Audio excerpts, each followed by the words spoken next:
This episode of Macabre at Midnight contains explicit content, including notes of essay. Listener discretion is advised. Find other great podcasts like this one at podmoth.network.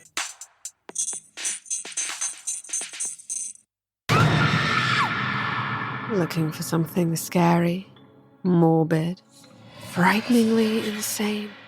Get out! Every form of horror, from ghosts, cryptids, and curses, to deals with the devil, giant insects, and more.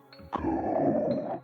Join us at Haunted Tales, our weekly horror anthology series, and let me tell you a story. Oh no, I hate that one. Oh my god, I hate it. Look at that. Look at that.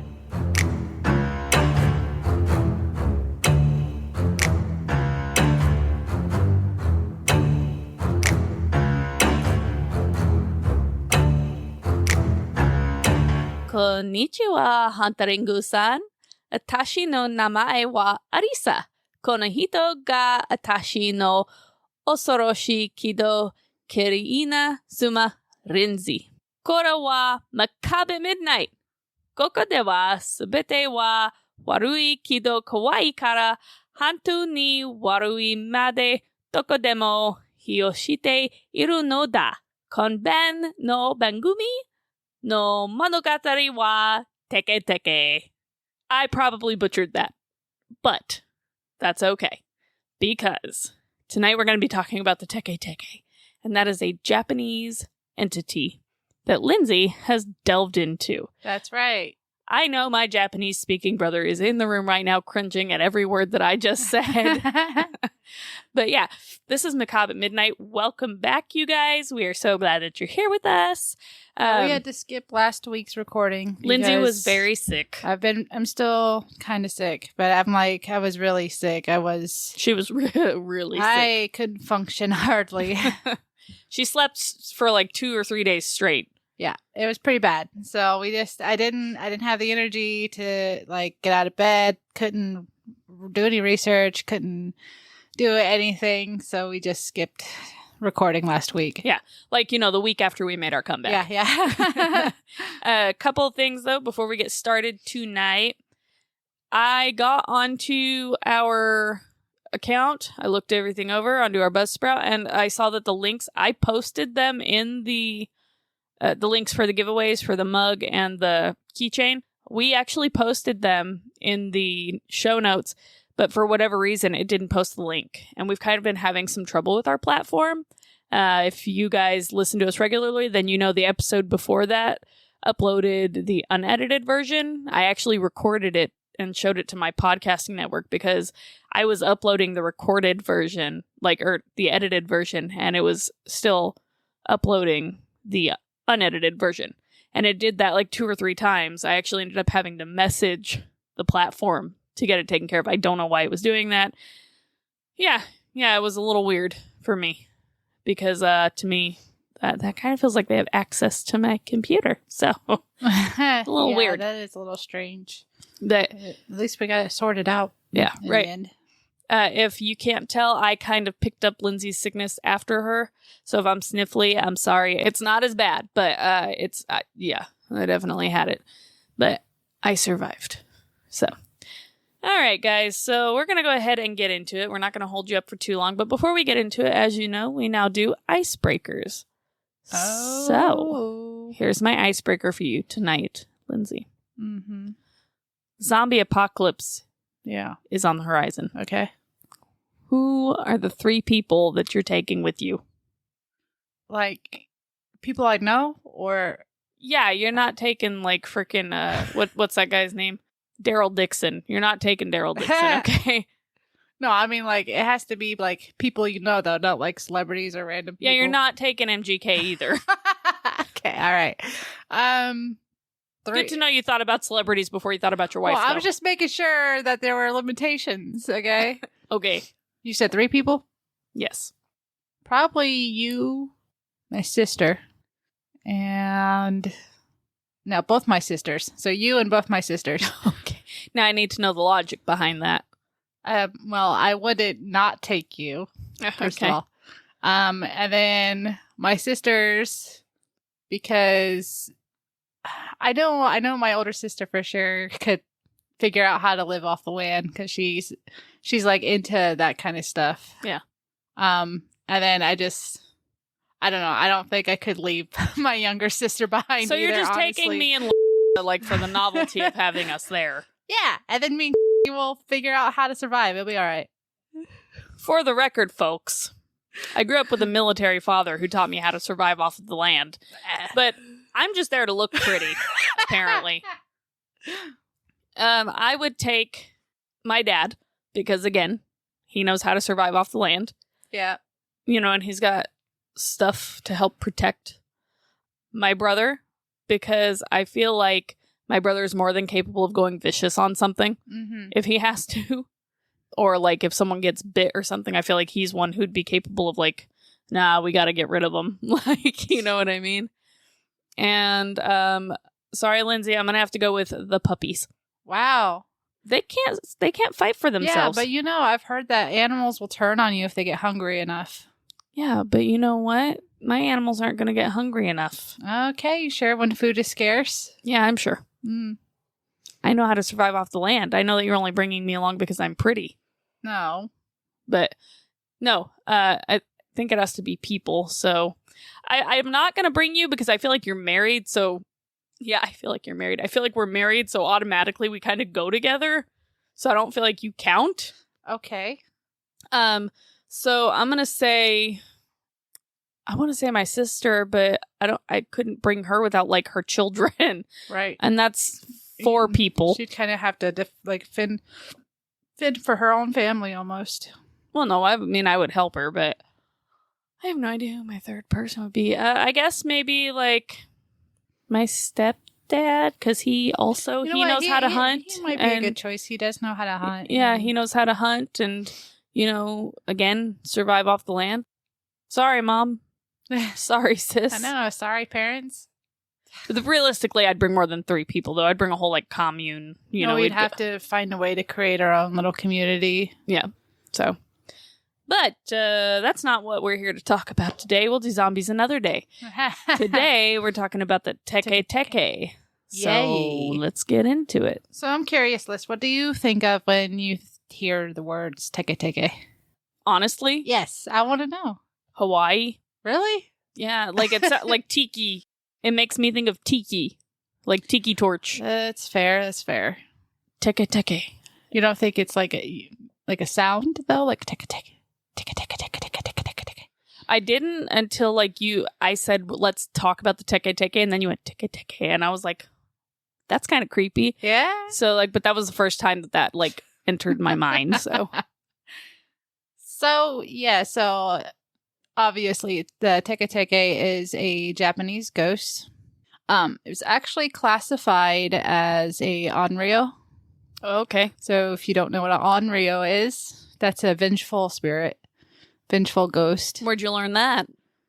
I don't know, multiple things. Not on phasmophobia. I mean, they did describe it pretty well when I looked it up. So onryo is a vengeful spirit. Let's see how phasmophobia describes onryo. Hold on, I'm gonna pull up this definition here because I don't remember. It's been a minute since we played. I want to see like the book description, not like the actual definition. Okay, here is this it? Okay, it's not gonna show me. Okay, never mind. I lied. Anyway, go ahead. It's not showing me. So yeah, an onryo is a type of vengeful ghost. Usually they come back from the grave for a purpose. Okay. And that purpose is to exact revenge on someone or something That killed them? that caused them wrongdoing in life. Does that have to be like they killed them or just like anything?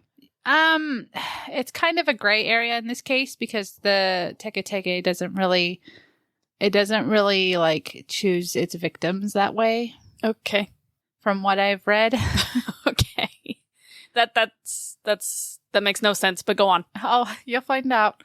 So first I want to tell you, when I looked this thing up, there's no like definite story on where it originated from, because it's kind of like an urban legend that just kind of floats around like the Hokkaido, like urban areas in Japan. Yeah. So, but they all kind of like are linked back to like the same general story. Right. Okay.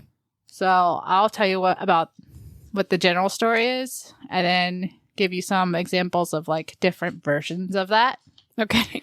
So the general idea is that it started back in like World War II, like post World War II. Oh, it's that recent? Yeah. Okay. So the story goes that a woman, an office worker, was sexually assaulted by an American military personnel, and like was so distressed about it that she threw herself onto the railroad tracks to kill herself. Oh. And her body was cut in half by a oncoming train. So I just want to say on Essay in Japan, my brother, again, is very into Japanese culture. Mm-hmm. And so he has us watch a lot of anime. And in a lot of those animes, girls who are assaulted are often like shunned. Yep. You know? It's like a big deal. It's a big deal in that culture. It's still like or that we know of, that we've heard our understanding and of you it. can imagine this happened in like the 1940s. So that's a different time altogether. Yeah.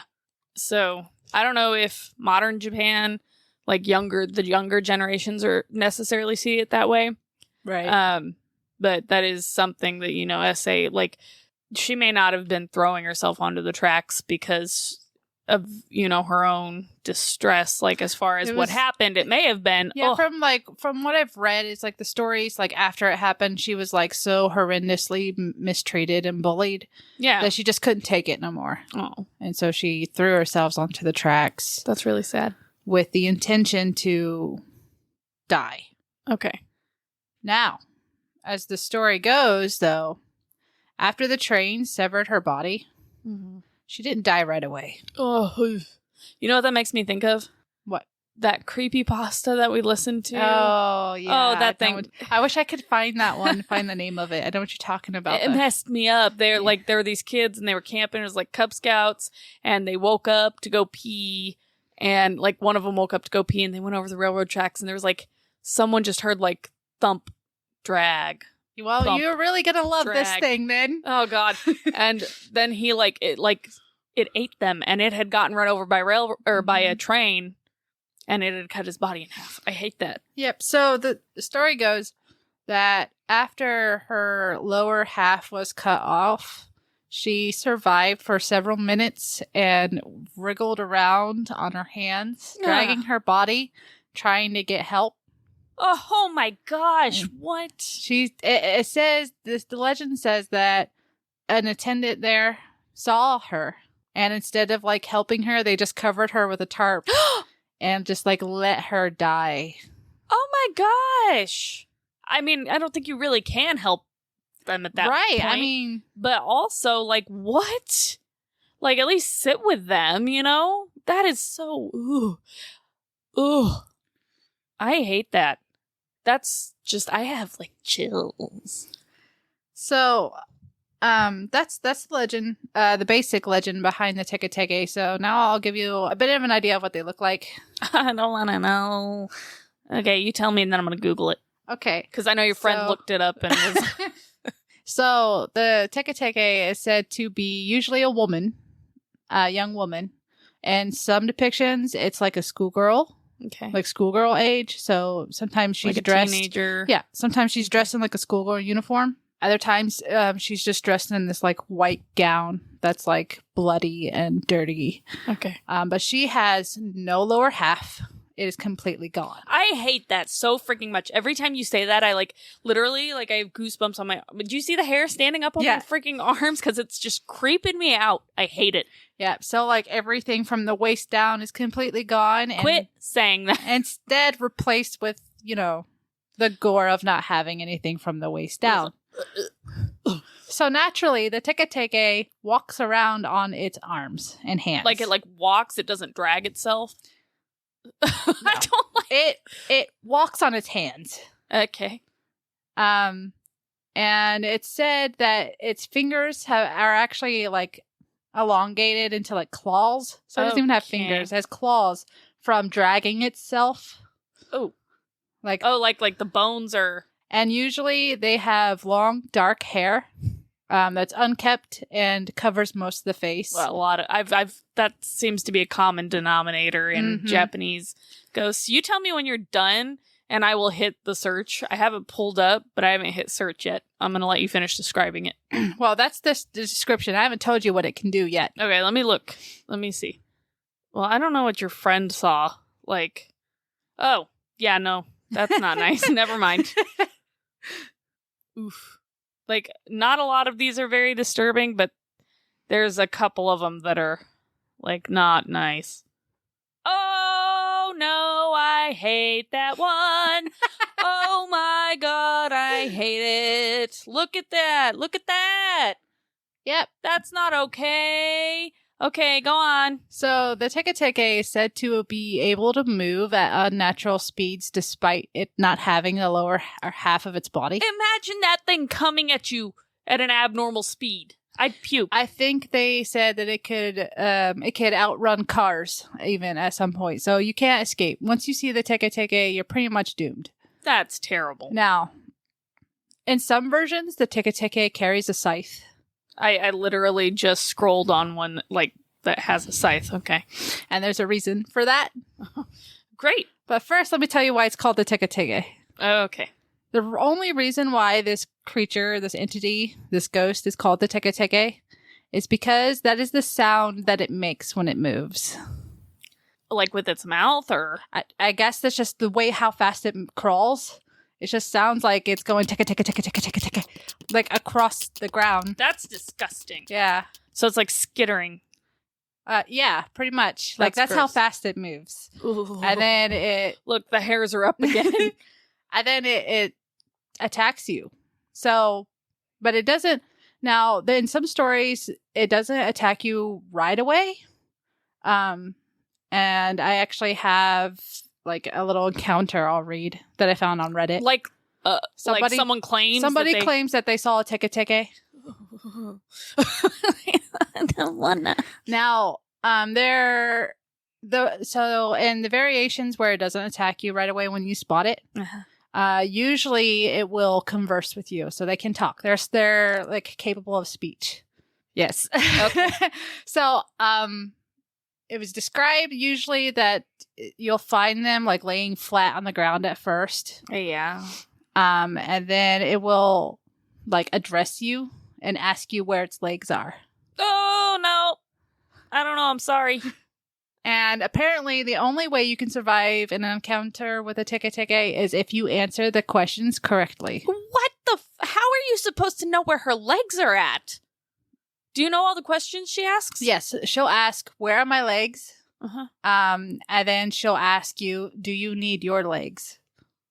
What's the right answer? You want to tell her that you need your legs right now. But we don't know where her legs are at, so how do we answer that?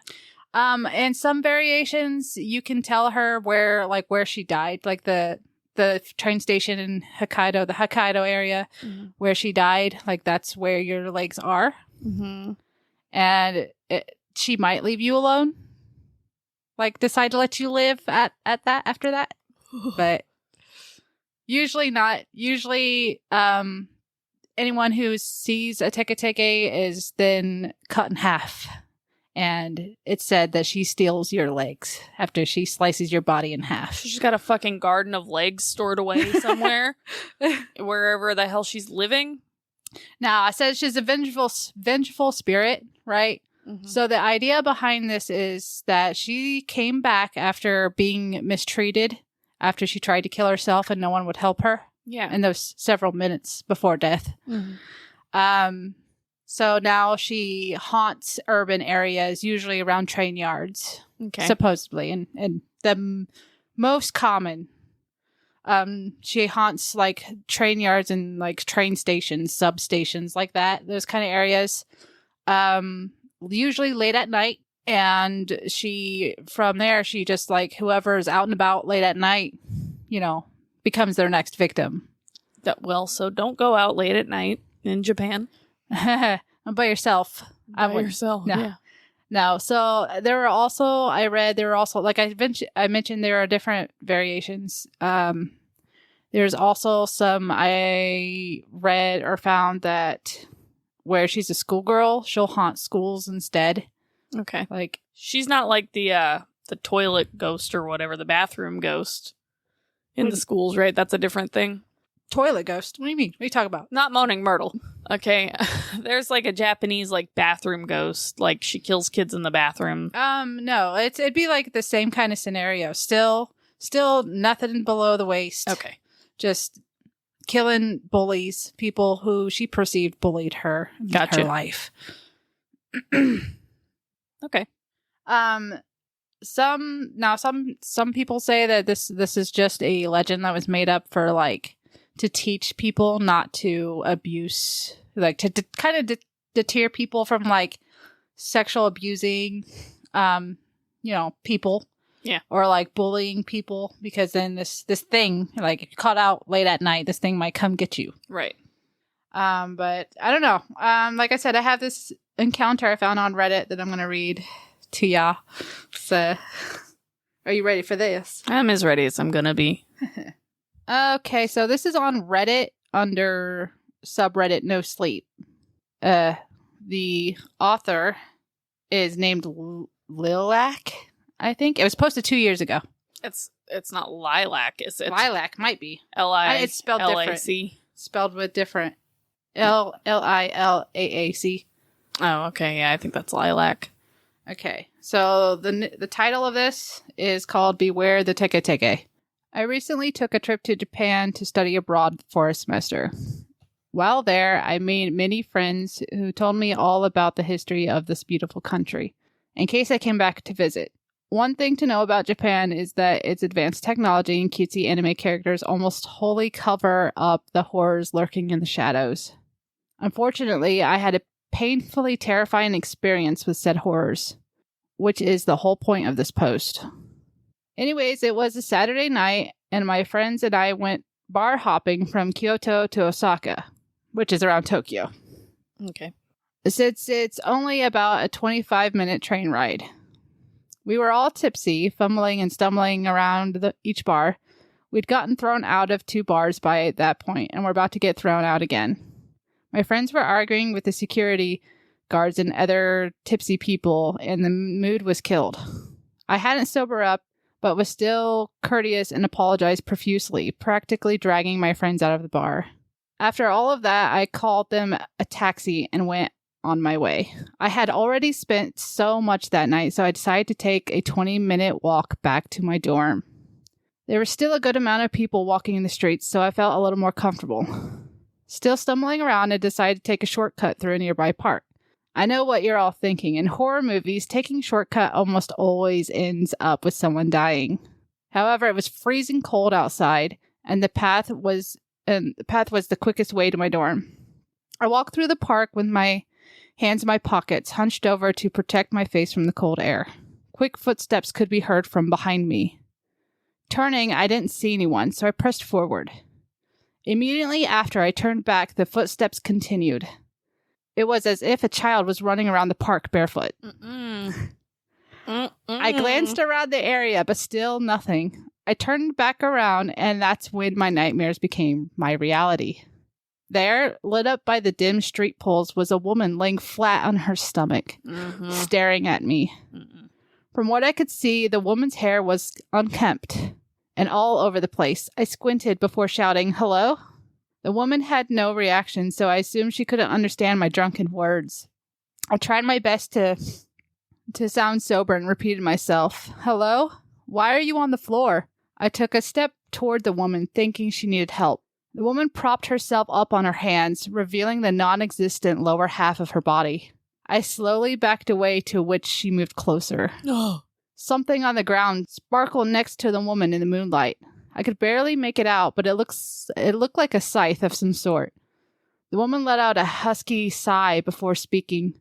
"Where are my legs?" The woman looked around before fixing her gaze on me. I had no clue what to say to the woman, so I just replied, "I don't know." Oh, no. She tilted her head at me and inched closer. "Do you need your legs?" Oh, no. At that point, I was fully sober. I'd freaking bet. The thoughts ran circles in my head as I contemplated what to say next. I wonder what my friends are doing, if they made it home safely, or if they were having the same encounter as I was. I snapped out of my thoughts when I realized the woman was no longer under the street poles. After some time of looking around for the woman, I felt a slight stinging pain in my thigh. No. I peered down, and there she was, staring at me. No, she wasn't. Blood seeped from my leg and dripped onto the woman's face. Oh my God, no. Analyzing the woman, I noticed that she seemed to be a teenager, as she wore a school uniform. In her hand was the scythe from earlier. I put two and two together and realized that she had just cut me. Her face was riddled with bruises and dirt, and her eyes were big and doll-like. Do you need your legs? Her voice sounded aggravated.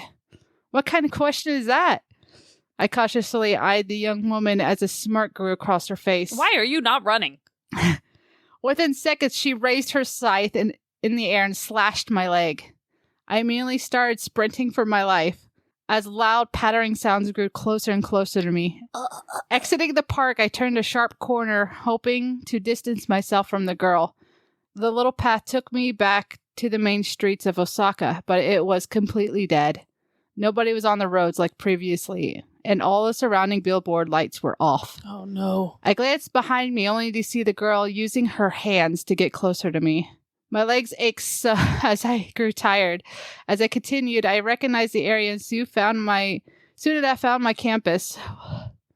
I managed to throw myself at the door, shattering it into pieces. I screamed, hoping anyone could come and help. The girl was still away from me, so I took the chance to use the elevator.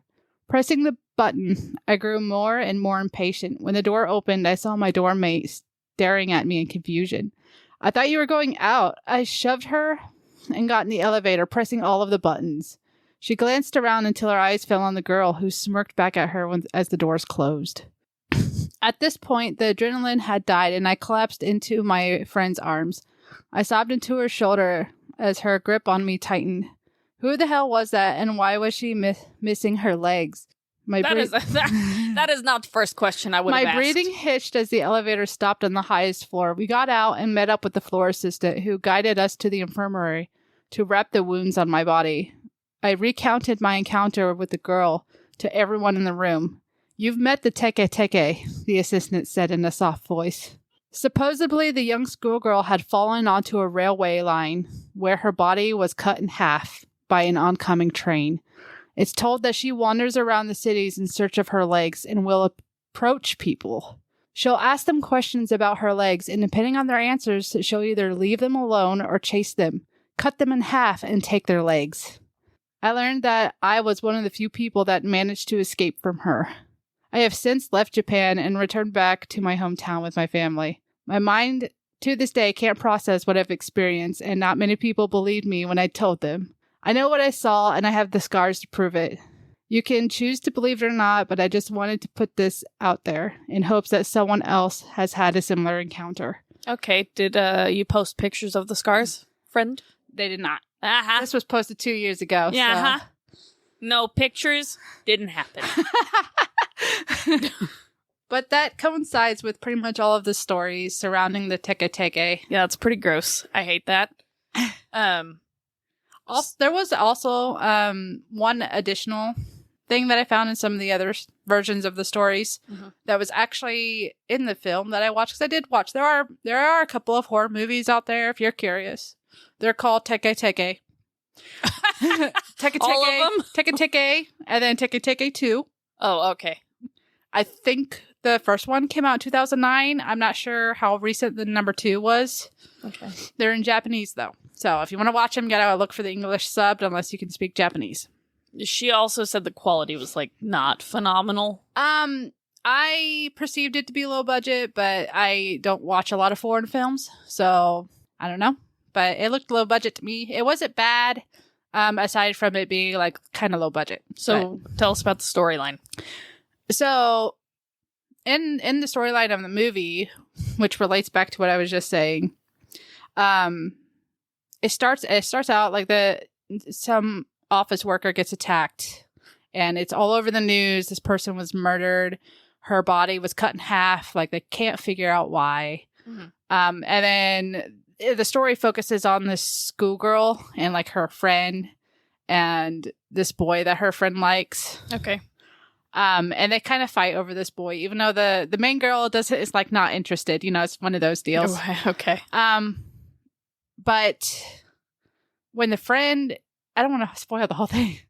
Anyways, so spoiler alert. Yeah. How long is it going to take you to tell us about it? Fast forward a little bit Okay, if you don't want to hear the spoiler. All right. So after some more people die from the Teke Teke, okay, the girl goes to visit like the place where they were killed, and she sees it herself. And then from that point on, she escapes it because it chases her. Okay. And she finds out that her cousin who's in town is like studies these things. So they get into a conversation about it and learn that the Teke Teke is this vengeful spirit of like someone who died. Basically, if like she haunts this overpass, which is like an overpass of a train station. Right. If she sees you, you're not supposed to look back at her because then she'll chase you. That's like, that is death. And you cannot outrun the Teke Teke. That's just the movie, right? Like, that's not. No, that's. Oh, that is lore? That is some of the lore, yeah. So Okay. it's pretty right on. Like, she will chase you if you look at her, or Okay. look back at her rather. So basically, guys, if you're in Japan, you're walking around, you hear like paddling behind you. Don't turn around. Yes, Just keep your eyes on mind the your road. business. Yes. And then if you do manage to escape, this is the additional thing that is only in some of the stories. If you do manage to escape after seeing her, you have 3 days to live, because in 3 days she'll come for you. All right. And you will die. That's like part of the lore, or is that the movie? No, that was another part of the lore. Like, basically, you see the Teke Teke, you have 3 days. All right, to live. Reddit user. All right, Lilac. Yeah. So, I smell some dog dew. so either that was like just an added horror thing added on there, like into some of these stories, or the whole thing is just, not real. But Urban legends, though. That's definitely very urban legendy. yeah, upon the different types of urban legends I've heard, like just growing up, this is probably the worst one that I've heard. I don't think this is the worst one that I've heard. I don't know, because I grew up with like Bloody Mary and Candyman and stuff, and like this, like they don't hold a candle to this. The worst one I ever heard was the one where like the guy's like the girl goes to bed and the dog is under her bed like licking her hand, and Oh yeah, that fucking I know what you're talking about. that one's pretty bad. And to me, that's the worst one because that could really happen. But this actually reminds me of another urban legend called Click Click. Mhm. You know the urban legend of Click Click? No. So this is an American urban legend. And when you were talking about it making the noise, Teke Teke, I was like, oh, Click Click. So Click Click was basically a small town, and it was this guy who escaped an asylum, and his fingernails were so like long because he was like all disheveled and like gross. Yeah. And his fingernails were so long, and he was the lower half of his body didn't work properly, so he would drag himself around by his hands, and you'd hear like click Click. click click because of his fingernails. I like. Yeah, like and sorry, Cheddar, dog sat up, and so he would drag himself around. You would hear his fingernails. And there was a family, they would say if you heard like clicking outside your door or on your doorstep, don't open your door because it's click, click. Kids need to be home by a certain time or click, click will get you. Yeah. And like some family's daughter didn't make it home. And when they went outside, they found like scratches all over the door and stuff, like they had heard him. So to me, I feel like that might be like the same. Those seem very, very similar. Yeah, they are me. similar. The only difference I would say that there is in that is that the idea behind the Teke Teke being an unreal, like a dead. a vengeful spirit that just wants to kill people. Yeah, so Click Click was literally like he was alive, he was just an insane man. Yeah. from the asylum. Yeah, so. and the Onryo, the Teke Teke is just wants to kill people because they are looking for their missing legs. Like they're angry they didn't get she didn't get the help that she wanted, I guess, when she was dying. Needed. Yeah. Yeah. Okay. Well, that's gross. So, what would you rate this? I'm gonna say this is oh hell no. Oh hell no. Yeah. Do you want to tell us why? The thing is about urban legends is that they're all like kind of really scary, but I don't tend to believe that they're real. Do I believe that this poor girl tried to unalive herself and like didn't die right away? Yeah, sure. That probably did happen because I've heard stories of people jumping in front of trains. Yeah. To unalive themselves. But I'm not sure about the ghost bit. I for certain though, even as a skeptic, would not be walking around Japan at night by myself anyways to find out. So I wouldn't be walking around where we live at night by myself. And we have like a very low violent crime rate. So. Yeah, so would not find out, don't want to find out. So don't want to find out. Because if it is real, then I'm either dead or only have 3 days to live. So no thanks. No thanks. I'm going to go on and say that is a truly disturbing because I literally cannot tell you how many freaking times like chills went down my spine. I'm doing it right now. The hair on my arms freaking going up, all the goosebumps. Like, I don't like it. It's just really you don't know what image I saw. Okay, you don't know the image I found online. And there is also a video game on it. Oh, is there? Yeah. Markiplier played it, actually. Oh, did he? Yes, he did. Oh, we're going to have to watch that. Yeah, we're going to watch that tonight when we go to bed. And it does go tick, tick, tick, tick, tick, tick, tick, when it's coming for you. I don't like that. I don't like that at all. I hate that a lot. So, yeah.